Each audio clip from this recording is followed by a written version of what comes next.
Good afternoon and welcome to today's Adweek webinar, Future-Proof Your First-Party Data Strategy. Today's webinar is sponsored by Epsilon. I'm Danielle Moore, Senior Manager here with Adweek's Content Studio, and I'll be your host today. Before we begin, I want to take a moment to make sure everyone knows what to expect from today's webinar and is familiar with the features of our platform. The actual presentation should go somewhere in the 30 to 35-minute range, after which we will have time for audience Q&A. So if at any point you have a question for one of our speakers, just use that Q&A tool beneath the video window on your screen, and we'll get to as many questions as we can after the end of the presentation. Also, it's not too late to invite your colleagues to join us at today's webinar. About 15 minutes ago, you received a final reminder email from us. In there, you'll find a link to the webinar registration page that you can share with your colleagues. There's still plenty of time for them to join us live, but if they can't, today's webinar is being recorded and they can always catch the on-demand version. In fact, that on-demand recording will be available to all registrants, and we'll be sending you a link later today when it's live, around 3:30 Eastern or so. And if you would like a PDF of today's slides, you'll find that in the event resources area on your screen. As always, if you enjoyed today's webinar, definitely check out the full Adweek webinars calendar at adweek.com/webinars. You'll see what we have coming up and also get access to our archive of on-demand webinars as well. Now, let me introduce you to today's speakers. We're happy to be joined by Kate Sirkin, EVP of Global Data Partnerships at Epsilon. Kate leads a team responsible for the identification and creation of unique and actionable data sets and data products that are used within Epsilon People Cloud, Epsilon's connected marketing platform. We're also pleased to welcome back guest speaker Steph Liu, Privacy and Marketing Analyst at Forrester. Steph is an analyst serving B2C marketing professionals. Her research focuses on how to strike a balance between privacy, trust, and consumer expectation while navigating a shifting landscape of regulation and tech limitations. We've got a lot of great content to dive into today, so without further ado, let me bring our speakers up on screen to get us started. Welcome, Steph and Kate. Thank you so much for joining us today.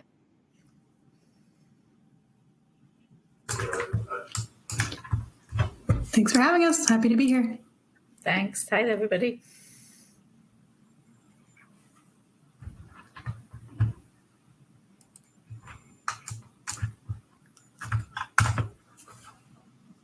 Kate, do you want to run us through the agenda? Sure. Yes. So today we're going to cover the current motivations and imperatives for developing a first-party data strategy and share a blueprint to get started, as well as some case studies. And then Steph's going to cover picking the right partner before we go into Q&A. So I'll hand over to Steph now to kick us off. Thanks, Kate. So let's start with yes, marketers, you need a data strategy. There are a couple different factors here, right? Privacy legislation is flourishing across states and globally. Of course, there's the GDPR, the landmark 2018 EU privacy law, but this is very much a global issue. You have countries like South Korea, Canada, Japan, Brazil, who are either introducing new laws or updating existing ones to put in stricter business requirements and to give consumers new rights. In the US, we still don't have a federal privacy law, but states are taking action, right? We have 5 state privacy laws on the books right now. It's not just California. You also have Colorado, Connecticut, Virginia, and Utah. And 4 more states who have bills that have been introduced and are working their way through state legislatures.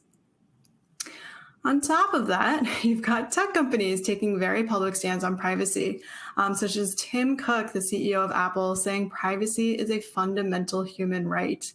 And Google, a slightly more conservative stance on privacy, but still putting in new features for their users on controlling their data, limiting how much history is shared for things like location. You've also got consumers who are increasingly privacy aware. According to Forrester's data, 73% of US online adults are aware their information and activities are collected by the sites and apps they use.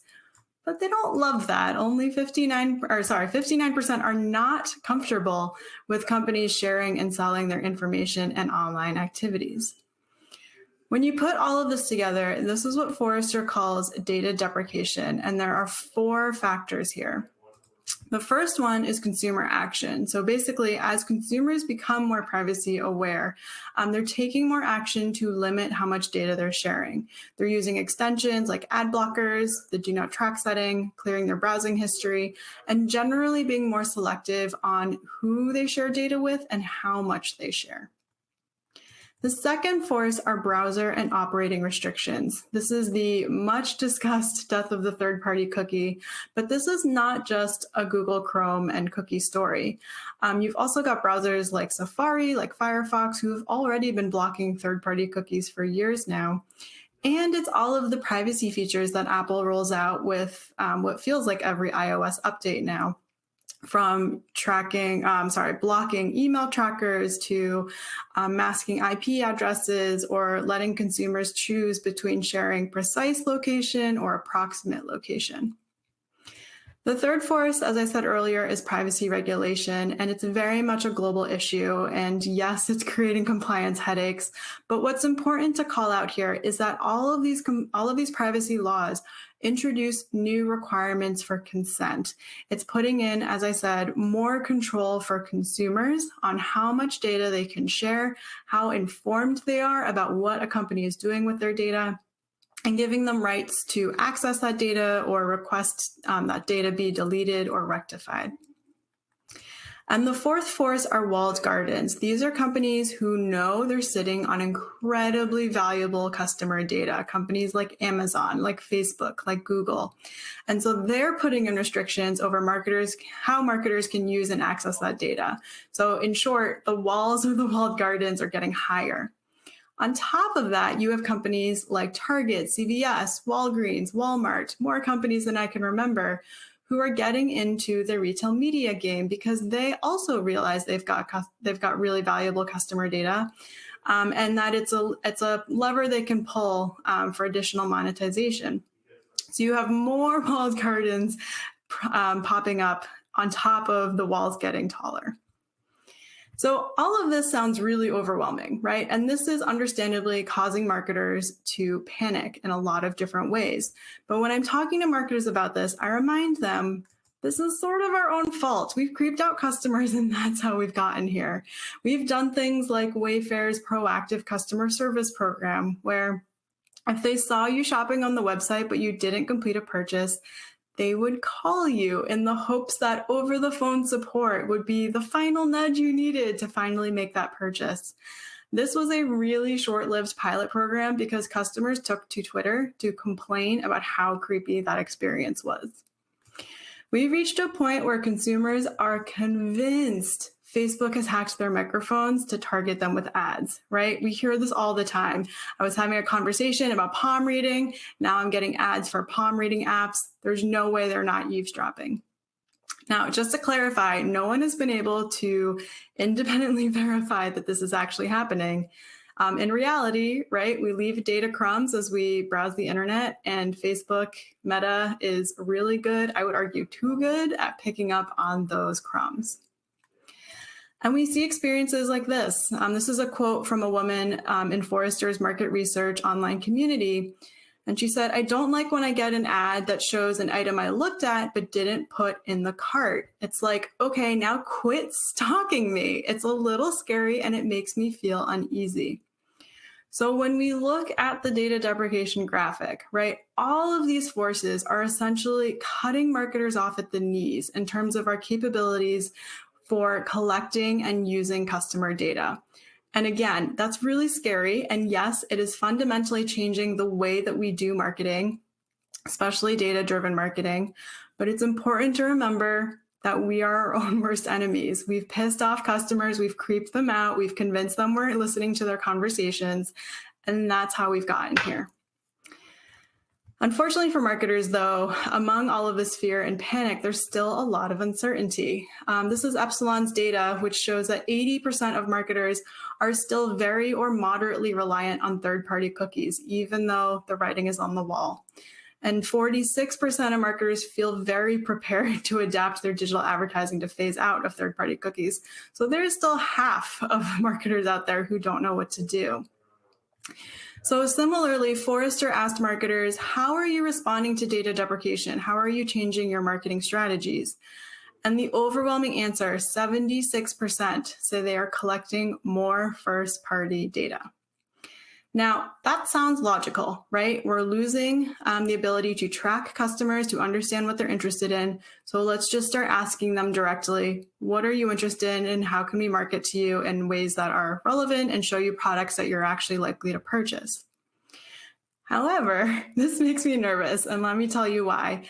We historically are so awful at asking customers for their data, right? We are all very familiar with this experience. You go to a retailer's website, the first thing you get is a pop-up that asks for your email address. If it's a new retailer, if it's someone you've never shopped with before, you have no idea if you like the products. You have no idea if you want to buy something. And by the time you've made that decision, this offer is long gone. We saw something similar with cookie consent banners. Even Forrester, unfortunately, is guilty of this. We created cookie consent banners. The opt-in rate wasn't very good because it wasn't clear to consumers why they should accept cookies, what was in it for them. So what did we do? In Forrester's case, we made the cookie banner take up half of your screen, and the process of opting out takes more clicks than it does to opt in. And worse from there, we've resorted to dark patterns. In this cookie banner, only necessary cookies are selected, but the big easy button says allow all cookies. Or we just use straight up deception. In this example from Hertz, this is the page it directs you to when you want to learn more about cookies. And it says, by closing this message, you are consenting to our use of cookies in accordance with your preferences, which begs the question, how do you actually opt out of cookies? And I think the answer in this case is you can't. Beyond cookie banners though, right, we're starting to see more experiences that ask for customer data. Publishers are increasingly using login walls. It's not a paywall. They don't necessarily want you to subscribe. They just want you to create an account to keep reading. We're also seeing retailers like Boxed where you have to create an account just to look at what is on sale, what their product inventory is. And I understand the sort of the motivator for that, but that's a really, really, really high hurdle and a high barrier to entry just to understand, again, if it's even possible that you would purchase something from Boxed, if they're selling products that you like and are interested in. We're also neglecting customer experience. This, again, it's the classic retail example. They're asking for your email address in exchange for a discount. Pretty common. I think it's something we're all used to. The problem in this case is this is on the sign-in page. So in this example, I had literally built my shopping cart of clothes, was going to log into my account to check out, and at that login page, they're still asking for my email address. If I close this, you will literally see the prompt to enter my email address to log into my account. Just not a logical customer experience. And this is where you can almost like sense the desperation from the marketer of, we're just going to put this pop-up on every single web page of our website because we really, really, really want your email address. And this is why you need a data strategy, because it will stop you from making some of these hiccups, these mistakes that frankly frustrate customers, are not a good experience. But it's not a cakewalk, so I'm going to hand it over to Kate to walk through how to actually build your data strategy. Thanks, Steph. So Steph said lots and lots of challenges, lots of things we've done wrong as an industry, but still lots of opportunity to make that better. It's a good time to be in this marketplace now. So I'm going to take you through, over the next few slides, a blueprint for developing a first-party data strategy and some case studies. So first of all, in order to drive growth, brands do need to balance their reliance on paid media with direct relationships with their customers. This is driven by the growth of the walled gardens, the highly controlled relationships that they have with themselves and the brands, with customers, from media inflation, and continuous evolution in the privacy regulations. This balance of paid and direct relationships is imperative, and first-party data enhances every part of that growth loop for brands. The more first-party data a brand can observe, collect, and activate, the stronger their ability to know their customer, to talk to them directly as well in the paid channels, and the larger impact it will have on their growth over time. First-party data helps clients find more of their customers wherever they are. It provides a deeper understanding to know who their customers are and what they may want as their next experience or action from a brand. And it also allows for that extended engagement and reach through paid media or those direct ecosystems, and ultimately delighting them and deepening the relationship over time. So first of all, you need to start with organizational requirements. In order for brands to grow and have that direct relationship with customers and a clear single view of them, they need to have a clear commitment to a first-party data strategy. And that includes CMO and CTO alignment on what and why they're building it.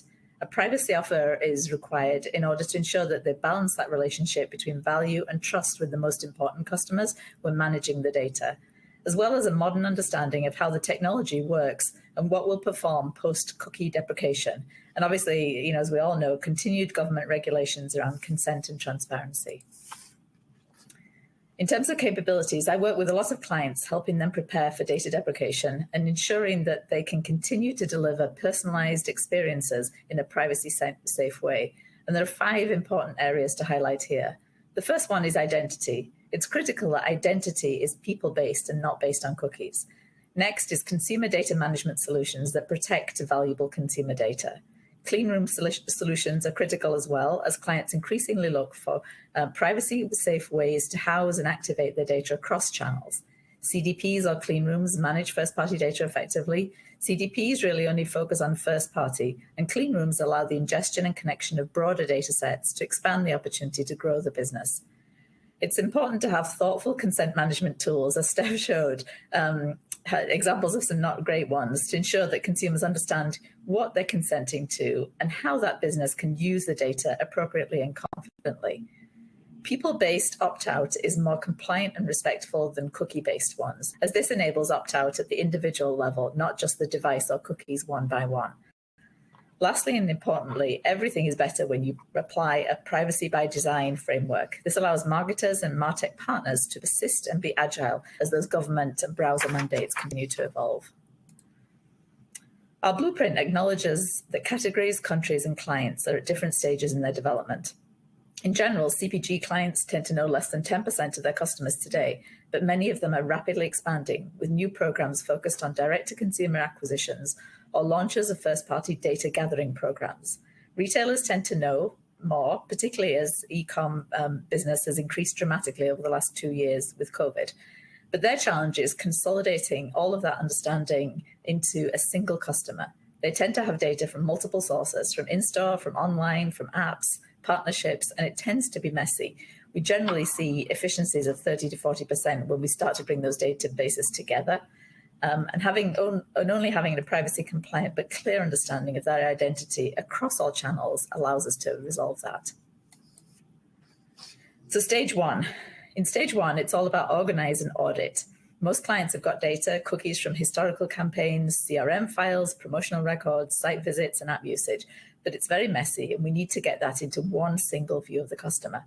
The combination of our PII-based assets and non-PII-based assets allows us to complete the identifiers field, resolve the identifier set into one person, and that allows the client then to choose how best to communicate to them and importantly, how to recognize them when they visit any of their stores, their websites, or go into the app.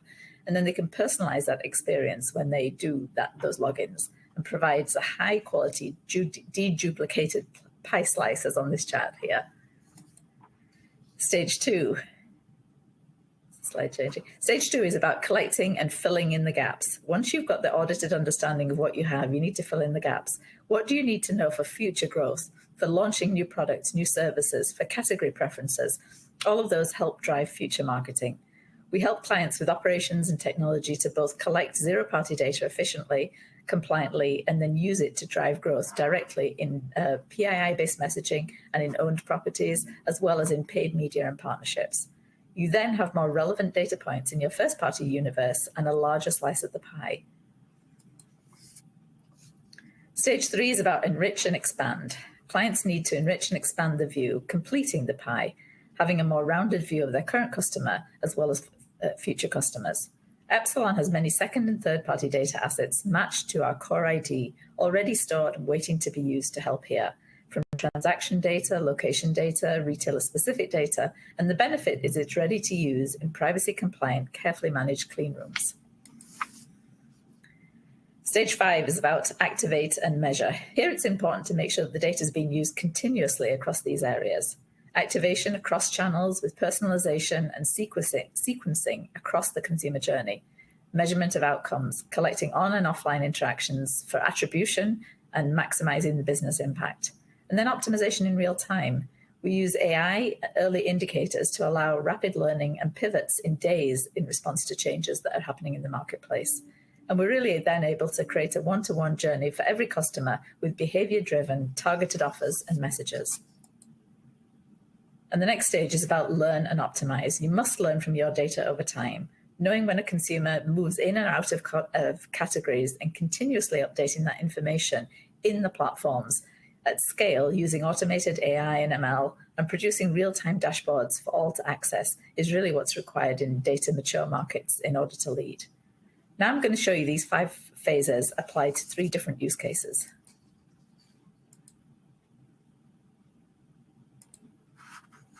The first one is a CPG client. We had aggressive goals from a passionate client, but with disconnected data, duplicate records, and no consistent identifiers. We were able to tag their website and their media so that we could recognize more of their visitors and attribute them back to the source. Then we did enrichment with demographics, interests, passion points, location, category purchasing, and we were able to show those behaviors across our full ID set of core IDs, 200 million people. The teams then have to learn about the customers, optimize targeting and sequencing strategies, next best actions, which brand ad to show to which category user for the first exposure, the second, and the third. And then to ensure that we can measure this on an ongoing basis, completing the circle with good results. We saw increases in ROI, increases in media effectiveness across different channels. Our next client here is a client who focused on organizing the data to drive increased understanding of their client across all aspects of the business. We then added filling in the gaps with zero-party and first-party data. Then we enriched it with second and third-party data, and we were allowed to see how their behavior was across the category, not just the brand in question. As clients get more sophisticated, it's apparent that this process is a real basis for transformation across the business. Each of these process steps was helping them focus on the consumer as opposed to the product of the category and have them get a new view of their own behavior, reaching the customers with much more personalized experiences and optimizing across the organization. We saw significant increases in match rates when we looked at their website behaviors as well as looking at their app behaviors. We saw increases in bookings. We saw additional revenue that we could attribute to analytics that we did on the back of this first-party data when we showed it in the ad. And then our last example is a retail client. In this case, there was a big shift from thinking about the business in a brand or channel-centric way to running marketing across the consumer and putting the consumer at the center of the business. The client had 12 different databases and ID spaces and hadn't been able to understand and align behaviors to one individual across those different brands. And our technology allowed us to put that consumer at the center across all of the different brands and understand if one individual was engaging in just one brand or in multiple brands. This drove budget efficiency and improved prospect modeling. The client also wanted to report results and share dashboards with management so that everybody in the organization had a transparent view of how data was driving the business. And they saw significant increases, 27% year-on-year increase in new customer sales while reaching less people. So they were focused on efficiency, but also in terms of growing the business. 2x revenue for those existing customers on several platforms using new definitions and aggregated views of the customer, and then higher conversion rates and lifts in revenue. This example highlights the challenges that many of our clients are trying to solve. They firstly want to put the customer at the center of their marketing efforts, and they're trying to get access to unique data, or at a minimum, better align that data across the business and to do more with less. So I'm going to hand it back to Steph now, who's got some top tips in picking the right partner. Thanks. Thanks, Kate. So there are many clients who choose to use an agency to help them go through some of these challenges and work through it. And part of that is when it's understandable when you look at the challenges they have. So this again is Forrester data. We basically asked B2C marketers, what are your greatest challenges for achieving your goals over the next 12 months? And you'll see things in here like process inconsistency due to poor tech integration or redundant technologies, having issues with quality of customer data, or the inability to take action on buyer and customer data. And to top it all off, they're also struggling with limited headcount, so they don't even have enough resources to try and tackle some of these challenges. So this is where agencies like Epsilon can step in and help. Now, when it comes to picking a partner that's right for you, there are a couple different steps. The first one is to really think about what you need. And I know this sounds obvious, but bear with me. Look at your challenges. Is it primarily MarTech expertise that you're missing? Do you need a deep customer analytics bench and or identity resolution services? Build your agency shortlist based on that. And yes, there's the Forrester Wave evaluation that can help you out. The second step is to look for a clear vision for what the future of data-driven marketing is going to look like, because data deprecation, privacy concerns, privacy regulations, they're not going away. They're not going to get weaker. This is a train that has very much left the station. And so with that in mind, you should be looking for a partner who is not only reacting to all of the changes that regulators or big tech companies are pushing out, but actually has a plan for how to evolve marketing on a broader scale. Because as I said earlier, these forces are changing some of the fundamentals for how we've done marketing over the last 2+ decades. And so you want a partner who is not only reacting and having that perspective on sort of the tactical what to do next, but also that thought leadership on where marketing is going and how you can keep pace. Another factor to look for is flexibility for potential in-housing, either of tech and or data. When I did the WAVE evaluation, this is a theme that came up with a lot of client reference interviews, was that they really appreciated that when they worked with their agency, they were doing things like building a cloud environment and leaving the door open so that if the client chose to hire data engineers and build up that capability in-house, they could actually hand over the keys to that cloud environment to the client. And it's similar with technology. There are cases where clients will lean on an agency for the implementation help, or even help, a step before that, of selecting the right technology solution, doing the implementation work, and then training the client team, and ultimately having the client team run and manage the technology moving forward. And finally, look for an agency that offers client control over identity graphs. First-party data, as Kate and I have covered now, is getting harder to acquire, right? Consumers are increasingly privacy aware. You've got regulations, et cetera, that put in new consent requirements. And so what I'm seeing in reaction to that is marketers who are becoming much more protective of their first-party data. The old days of sort of sharing it freely without too many concerns are long gone. And so I'm seeing more marketers who are being more conservative in how much data they share outside of their four walls, or they try to lock down that sharing entirely. So as part of that, some agencies have responded in kind by offering really flexible solutions for identity graphs. And that means flexibility over how those graphs are built, sort of the sliding scale of scale versus accuracy, as well as how those identity graphs are hosted and accessed, so that if the client wants to minimize how much data leaves their environment, the agency can work with those requirements. And with that, I will hand it to Danielle to kick off the Q&A. Awesome. Thank you so much for those insights, Kate and Steph. I am completely in awe of the amount of content you covered in such a short period of time here. So just to recap before we get into the Q&A super quickly, Steph, you shared some Forrester insights about how the need for consent management tools is just so apparent. And the examples you shared, I think, are familiar to all of us. But as you were sharing them, I was like, Wow, yeah, no, that's exactly why that makes it a terrible customer experience. But as a user, I probably would have just abandoned that experience altogether without thinking about why it was so frustrating, right? So really interesting to see how all of that plays into what our strategy should be moving forward there. And then Kate, you shared about the process of why it's so important to audit and organize that data, then enrich and activate and glean insights from that process and that cycle to create one single customer view. So all of that is so much to unpack. I'm really looking forward to getting to these questions. As you mentioned, we do have time to take a few. We'll get to as many questions as we can over the next 5 to 10 minutes or so here. To our audience members, just know if we don't get to your question, we always make sure they get forwarded over to our sponsor so they have the opportunity to possibly reply offline. A couple of quick reminders from Adweek. Today's webinar has been recorded and will be available on demand later this afternoon. We'll be emailing everyone a link to that recording, so keep an eye out for it. And if you would like a copy of today's slides, be sure to grab those from the event resources area on your screen. Now, let's get to some of these questions. Our first question here is for Steph.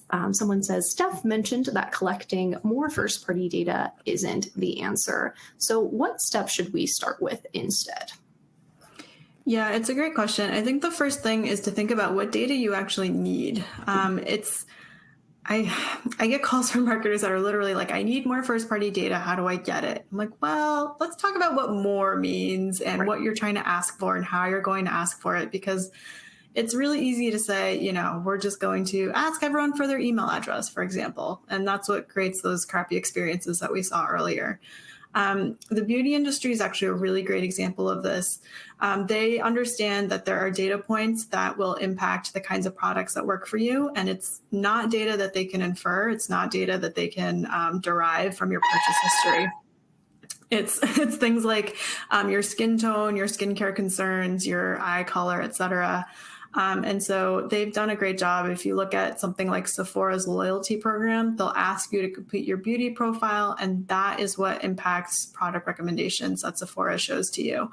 And so it's really clear they thought about what are the inputs that will impact if a product is even in the realm of possibility for you, or if it's something where, like it's not available in your shade and therefore is not a contender. But you need to do that exercise because you only have so many opportunities to ask someone for data before it feels like you're badgering them.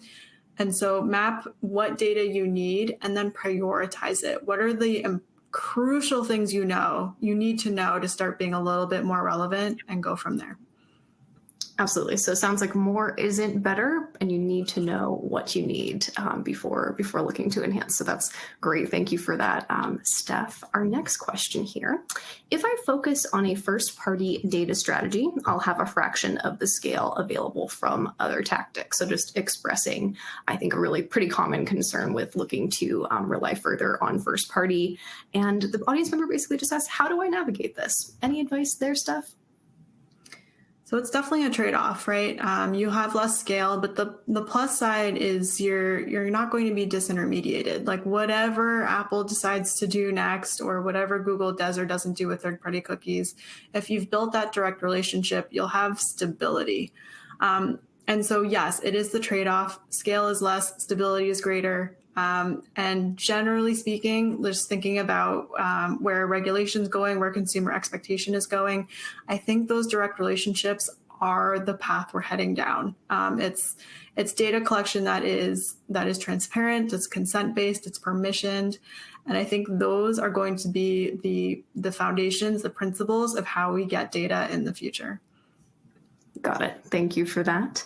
Our next question here, and Steph, I'll pose this one to you as well. An audience member asks, is it required to have a single view of the customer to achieve personalization in the communication? I think that's a good one. Oh, that is a great question. Okay, so I'm going to say no, because I think this is a controversial opinion. I think the single view of the customer is a little bit overblown. You don't necessarily need to know my entire life story to know that if I'm shopping on the Gap, I'm primarily buying baby boy clothing. You don't need to know my education level or my interests or my hobbies, just that I have a son, he wears clothes, end of story.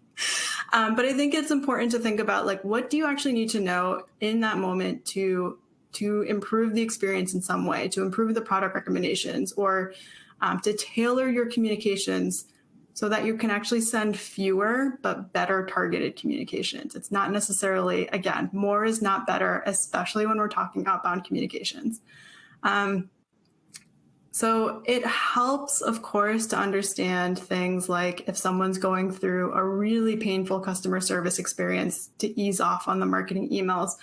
And that's really hard to do. So I think when it comes to defining the 360-degree view, I would start by thinking about what are the data inputs that really matter. Is it, what do you need to understand about where someone is in a customer journey, and when is the right opportunity to ask for data? But realistically, I just don't think it's feasible to actually build a full 360. It's too hard, and in some cases, it can be too creepy if the customer feels like you now know too much about them. So it's definitely a fine line to walk. Kate, do you have anything to add or to argue there?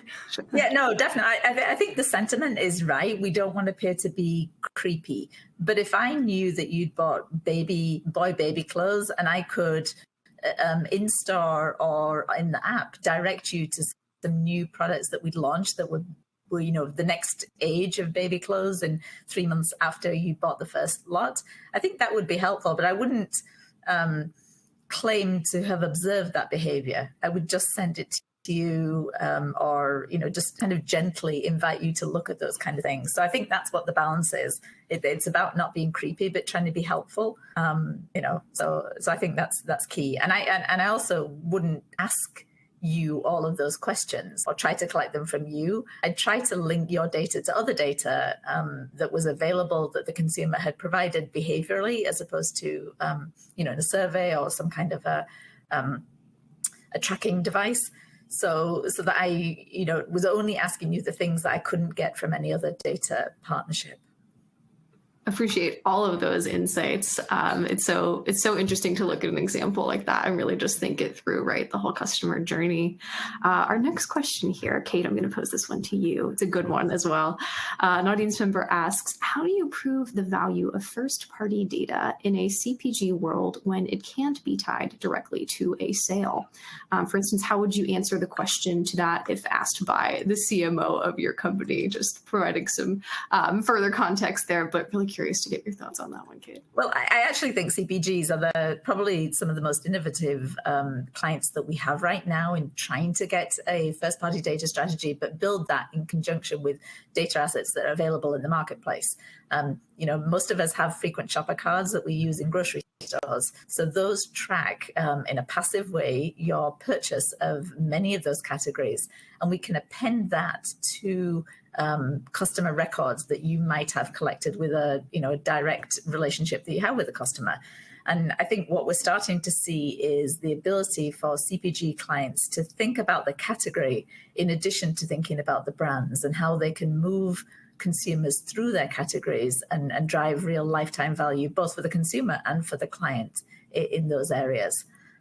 So they may not have as many personal relationships with consumers, but they can get data that covers the metrics that you might want from that.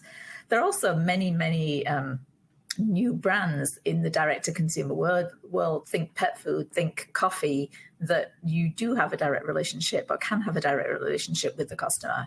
And so that can be used to help understand how a consumer moves in that category. I buy dog food from a number of different places, and having the ability to connect those data sets and see, where do I buy my favorite dog brand from? Where do I buy dog treats from? And those apps or places I get those purchase behaviors in, ask me questions about my dog. So they start to know more about my dog and then can offer different products in the future. So I think CPG is actually an exciting category to work in. Agreed. I agree with that. And I think it's also important to emphasize what the data is enabling you to do. It's really hard to just blanket statement say, our first party data is great, it's very valuable, end of discussion. For CPG, I actually talked to a client recently, and they were trying to collect more first-party data. They're in the food and beverage category.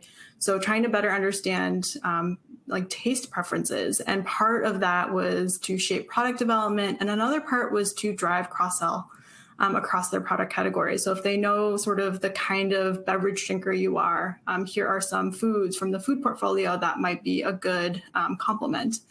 And that was how they positioned it. It wasn't just, we want to know our customers better, because everyone under the sun is going to say that. It's, here's what that understanding will enable us to do to drive sales, to grow the business, and all of that good stuff. Super interesting examples there, and agreed, Steph. Knowing the why behind it definitely makes it a better customer experience, to be collecting that data. So super interesting to hear. Our next question here, I'm going to pose to you, Steph, but certainly Kate, chime in as well if you have thoughts. An audience member says, please help me understand how to connect the dots from existing basic first-party data to other data sources. Okay, so first of all, there's no basic data. It's all important. It's all hard, right? Wrangling data is really hard. And I don't want to sort of sugarcoat it. This isn't glorious work. It's not glamorous. It's tedious, but it enables you, again, it enables you to do better things for your customers. So in terms of how to tie things together, I would say usually starting with transaction data and like, what else do you want to know about someone? Again, to tailor the communications. I'm a Chewy customer, since Kate was talking about her dog. I love Chewy, but their marketing is so shaky. It's sort of batch and blast. Here's all of the cat and dog products that are trending right now. If you look at my purchase history, it is very clear I have cats. I only have cats. I actually took the time to build my pet profiles on my account to share that I have 2 cats. And it's still like, here are some new dog beds. Okay. So there's stuff you can glean from the transaction history that will, again, make it really easy to segment your customers at a broader level. But then there's the more granular things. And this is where we can get into, right, how to make the product recommendations better, how to send fewer, better targeted emails. In my case, it would be understanding I have 2 indoor cats, not outdoor. They don't need flea and tick medication. And getting more granular like that. But I would say transaction history is actually a really good place to start. It's what can you derive from that? And then where are the gaps in your knowledge that first party and zero party data can fill in? Yeah, I'd love to build on that. And let's stick with the pets. I think it's important to stick with the pets. So I buy my dog treats from Walmart because they have the biggest bag of dog jerky at a very good price. I do my dog's grooming at PetSmart because it's easy on the app to get an appointment and it's convenient to me. And then I buy the wet food and dry food from Amazon most of the time because they can deliver it and it's heavy and it's just not the kind of thing I want to be lugging around with me at the weekend. And I use the same email address for all of those. So if you work with an identity partner, can connect all those things together, any of those retailers or the manufacturers of those products would be able to see what I do in each of those places and try to get more of share of my dog care budget if they could send me the right messages or provide the right services. Is it delivery service? Is it more frequent grooming because they know that I normally do it on a Saturday morning, or those kind of things. So having that full rounded view of my behavior across those different retailers connected to me as an individual and understanding my lifestyle would help them market to me and get more of my money, because I don't really care whether I buy it at any of those places. I buy it at those places because it's convenient for me. And so, working with a partner who can provide that view of identity and connect those data sets together, and, obviously in a privacy compliant way, nobody needs to know exactly who I am or where I live. But they can market to me using some of those devices and technologies. So, I think, make it real for the consumer and think about them as real people. I love that example, and definitely think any pet marketers who are watching today should take note. Yeah, it's so interesting to see that, as you put it, like the share of your pet wallet and how that was distributed across different retailers here. Our next question here I'm going to pose to you, Kate. An audience member says, how do your clients measure the return on investment of a data strategy? Broad question, but I think a really good one for anyone who's moving into this space. Definitely. I think there are three different parts to that need to be considered on both of the cost and then the return side of things. There's the actual data cost and the technology, because you don't use this data in Excel. You have to buy technology because it's big data. It needs to be privacy compliant and just managed effectively so that it's protected.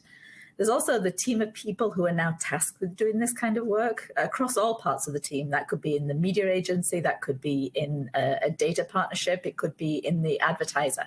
So there's people costs as well. And then in terms of the return on that investment, there's a short-term impact on brand advertising. Am I being more efficient with my advertising? And we see, increases from 50% increase in ROI to 200% in ROI. But there's also, and I think this goes back to some of the points Steph was making, a long-term impact on the category and brand strategies that I get from the insights and analytics that I do on that data. So you need to apply both of those things. Does having a great understanding of my consumer today help me drive new brands, new products, new categories that I wouldn't have thought about had I not had a good understanding of that data, as well as does it help me grow my share in that category? So balancing out those two things on the return side, as well as the two things on the cost side, will help you really measure it most effectively. Got it. Appreciate the comprehensiveness of that answer there, Kate. Unfortunately, that is all the time we have for questions today. I'd like to thank our speakers, Steph and Kate, as well as our sponsor, Epsilon. Some final reminders from Adweek. Make sure you download the slides from the event resources area on your screen and check your email for a link to that on-demand recording later today. As always, if you enjoyed today's webinar, be sure to check out the Adweek webinars calendar to learn more about our upcoming events at adweek.com/webinars. Again, huge thank you to Steph and Kate for taking the time to join us today and let us pick their brains on this topic. Thank you to our audience for being here. And as always, we look forward to seeing everyone at an upcoming Adweek